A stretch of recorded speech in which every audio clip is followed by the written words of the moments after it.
मनोज सक्सेना और फ्राम सक्सेना, कॉमर्स प्रवक्ता, GSM college of advance education, Bewar, जनपद मैनपुरी के यूट्यूब चैनल पर आप सभी का हार्दिक स्वागत करता हूं। आज पुनः नए वीडियो के साथ,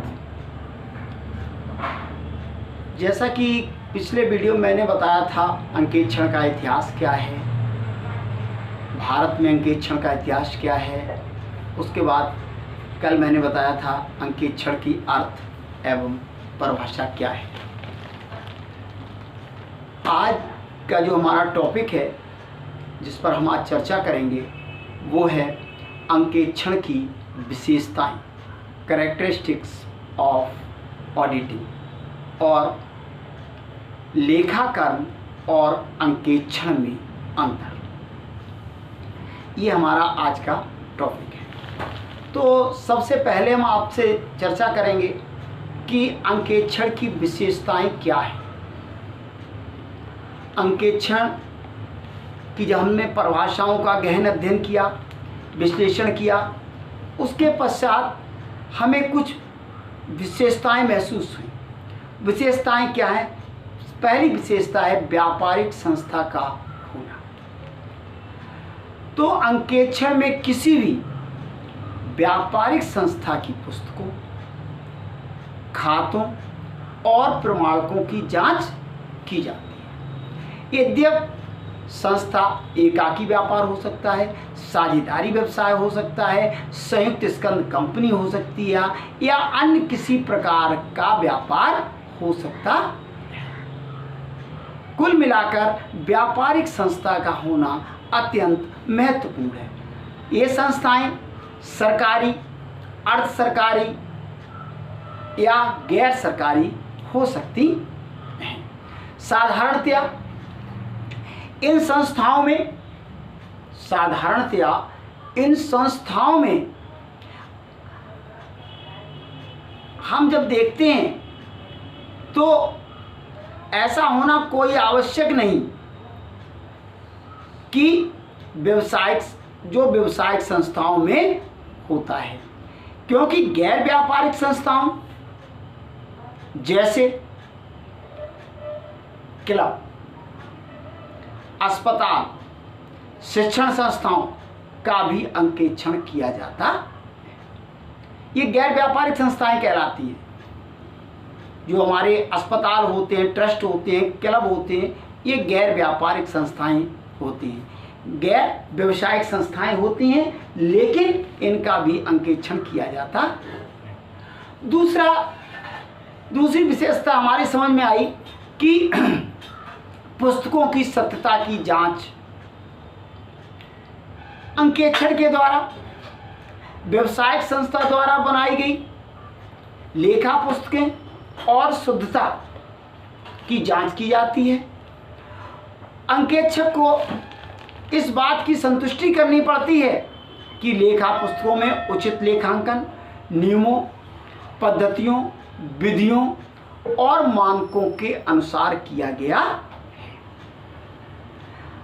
अगली विशेषता है प्रपत्र और प्रमाणकों पर आधारित। ये जो अंकेक्षण होता है वह वाउचर्स, प्रपत्र और प्रमाणिक और सर्टिफिकेट, डॉक्यूमेंट्स एंड वाउचर के जो है वो उससे इसका मिलान करते हैं अंकेक्षण में, ऑडिट में, और इन प्रमाण पत्रों और प्रपत्रों पर पुस्तकों में किए गए लेखे सही हैं या नहीं। ये इस बात की अंकेक्षण में पुष्टि की जाती, कोई भी लेखा बिना प्रमाणक के नहीं है, बिना वाउचर के नहीं है। कोई भी प्रमाणक ऐसा नहीं है जिसकी प्रविष्टि पुस्तकों में न हो।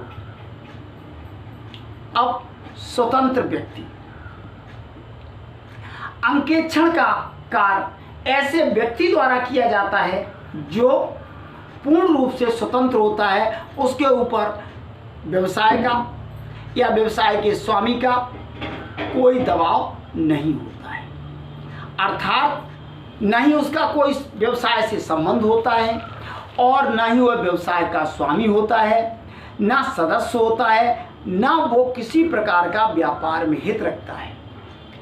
यानी अंकेक्षण करने वाला व्यक्ति यानी अंकेक्षक ऑडिटर हमेशा कैसा होता है? स्वतंत्र व्यक्ति होता है। अगला पॉइंट हमारा है कि स्पष्टीकरण एवं सूचनाओं पर आधारित। अंकेक्षण कार्य सफलतापूर्वक संपन्न करने के लिए अंकेक्षक को कुछ मदों और लेखों के संबंध में सूचनाओं एवं स्पष्टीकरण की आवश्यकता होती है, जिसे लेखे की वैधता और आवश्यकता को निर्धारित किया जा सके। इसलिए कुछ बातें लेखा प्रमाणकों से प्राप्त नहीं हो पाती हैं, अतः विभिन्न सूचनाएं और स्पष्टीकरण संस्था के कर्मचारियों से प्राप्त करता है। अगला पॉइंट हमारा है विशेषताओं में कि लाभ हानि और वित्तीय स्थिति का सत्यापन। अंकेक्षण के द्वारा जो व्यवसाय ने लाभ दर्शाया या हानि दर्शाई है और आर्थिक चिट्ठे में जो अपनी आर्थिक स्थिति दर्शाई है उसका सत्यापन किया जाता है, क्योंकि बिना सत्यापित कंपनी के, बिना सत्यापित बैलेंस शीट के कोई भी आर्थिक चित्रण नहीं किया जा सकता। तो लाभ हानि और वित्तीय स्थिति का सत्यापन भी अंकेक्षण के द्वारा किया जाता है। अब अगला हमारा पॉइंट आता है, वो होता है अवधि। अवधि क्या होती है? अंकेक्षण कार्य एक निश्चित अवधि की लेखा पुस्तकों के लिए किया जाता है और सामान्यतया ये अवधि 12 माह की होती है, 1 साल की, और जिसे वित्तीय वर्ष कहा जाता है। वित्तीय वर्ष में आपको बता दूं 1 अप्रैल से शुरू होती है और अगले वर्ष 31 मार्च को समाप्त हो जाती है। तो इसे कहते हैं वित्तीय वर्ष, इंग्लिश में फाइनेंशियल ईयर। अप्रैल से प्रारंभ होके और 31 मार्च को समाप्त हो जाती है। सारे काम करने के बाद एजेंट एक प्रतिवेदन देता है, अपनी रिपोर्ट देता है। ये अंकेक्षक का सबसे बड़ा कर्तव्य, ड्यूटी है कि अंकेक्षण कार्य पूर्ण होने पर अंकेक्षित लेखा पुस्तकों के आधार पर व्यवसाय की लाभदायकता, आर्थिक स्थिति की शुद्धता, लेखांकन के सिद्धांतों आदि के संबंध में अपना प्रतिवेदन अंशधारियों या फर्म के स्वामी को प्रेषित करें। तो ये हमने आपको विशेषताएं बताई कि अंकेक्षण की क्या विशेषताएं होती हैं। अब मैं आपको बताऊंगा अंकेक्षण और लेखाकर्म और अंकेक्षण में अंतर। लेखाकर्म और अंकेक्षण में काफ़ी अंतर है,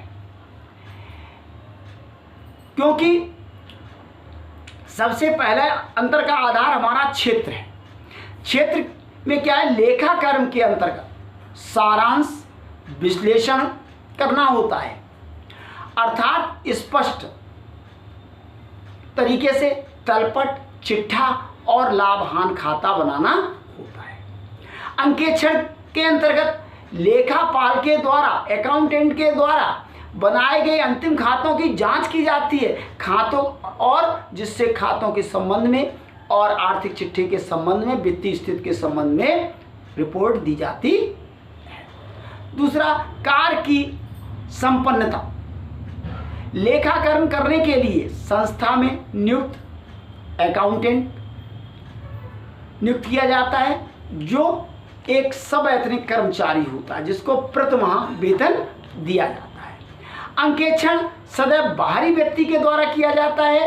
अंकेक्षण कार्य के लिए अंकेक्षण को वेतन नहीं बल्कि पारिश्रमिक दिया जाता है। अब अगला अंतर, योग्यता। लेखाकरण करने के लिए अंकेक्षक की योग्यता होना आवश्यक नहीं है, लेकिन अंकेक्षण के लिए लेखाकर्म का ज्ञान होना अति आवश्यक है। और जिसको अंकेक्षण का ज्ञान नहीं है, जिसके पास अंकेक्षण का सर्टिफिकेट नहीं है, प्रमाण पत्र नहीं है, वो अंकेक्षण की नियुक्ति के पद पर कार्य नहीं कर सकता है। दूसरा, प्रारंभ। पुष्पपालन की समाप्ति पर लेखा कर्म आरंभ होता है, लेकिन लेखा कर्म की समाप्ति पर अंकेक्षण आरंभ होता है। यानी जब हमारा लेखा कर्म पहले हो जाएगा, उसके बाद उसका ऑडिट होगा। रिपोर्ट। लेखा कर्म के करने के पश्चात अकाउंटेंट को कोई रिपोर्ट नहीं देनी होती है, लेकिन अंकेक्षण करने के बाद, ऑडिट करने के बाद ऑडिटर को अपनी एक रिपोर्ट देनी होती है, जो अति आवश्यक है। दूसरा, नियम। कुछ निश्चित और परंपरागत नियमों के व सिद्धांतों के अनुसार लेखाकर्म का कार्य किया जाता है, लेकिन अंकेक्षण के कार्य में परिस्थितियों के अनुरूप परिवर्तन किए जाते हैं। अंकेक्षण किन्हीं नियमों में बंधा हुआ नहीं होता है, वरन वह स्वतंत्र होता है। अब लास्ट अंतर होता है कि उद्देश्य क्या है, लेखाकर्म का उद्देश्य क्या है और अंकेक्षण का उद्देश्य क्या है। लेखाकर्म व्यवसाय की लाभ हानि व आर्थिक स्थिति की सूचना प्राप्त करने के लिए किया जाता है। इधर अंकेक्षण वित्तीय विवरणों द्वारा दर्शाए गए लाभ हानि व आर्थिक स्थिति की सत्यता, अंकेक्षण की सत्यता व शुद्धता, ये अंकेक्षण का प्रमुख कार्य होता है, प्रमुख उद्देश्य होता है। इसके अतिरिक्त अंकेक्षण किसी विशिष्ट उद्देश्य की पूर्ति के लिए भी किया जाता है। तो आज हमने आपको इस वीडियो में अंकेक्षण यानी ऑडिटिंग के क्या विशेषताएं हैं और लेखाकर्म यानी अकाउंटेंसी और ऑडिट में क्या अंतर है। देखते रहिए हमारा अगला वीडियो।